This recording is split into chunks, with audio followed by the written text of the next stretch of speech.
As a longtime leader in Alaska, he has a 50-year view of Alaska's incredible values in renewable and non-renewable resources.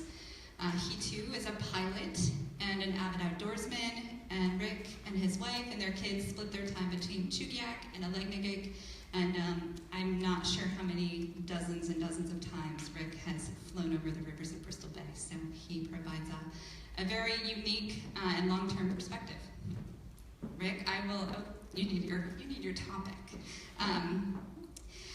Rick, you've clearly followed the development of this project for more than a decade, probably even longer than that. What can you tell us about the Pebble Limited Partnership, and just give us some history?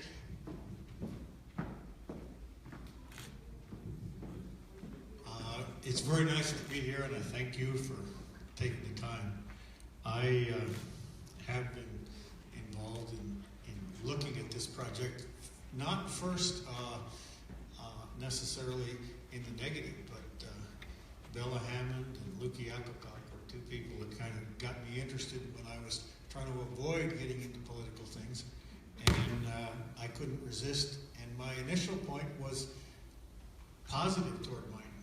But as I looked at this and saw just exactly what it was, I learned things I'd never known in the flying business, flying a lot of miners, prospectors around in the state.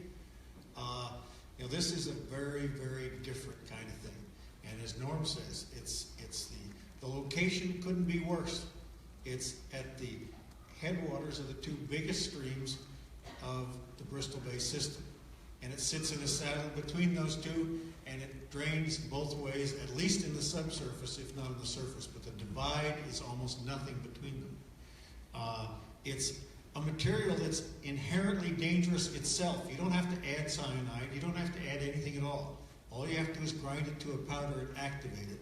And the sulfur, which is much more than gold, molybdenum, or copper in the ore body, becomes the making of acid mine drainage. So the material is the worst it could possibly be. The location is the greatest challenge you could come up with. And the size is beyond our imagination. And now we see the advocates who are at the Denver Gold Forum talking about their almost 11 billion ton prospect when they look for investors, and they're in Alaska talking about the small mine plan. There's no such thing as a small mine plan for the Pebble deposit. And if you could put just the side view of what Pebble's slide was, okay, if you look at this thing, I don't know how you can make a small deposit. The holes there are something in the neighborhood of 1,300 holes in the area, and they weren't like mining. I mean, they weren't like petroleum where you require casing the holes all the way down and plugging them watertight all the way up. Those are basically connecting all the aquifers in all that area.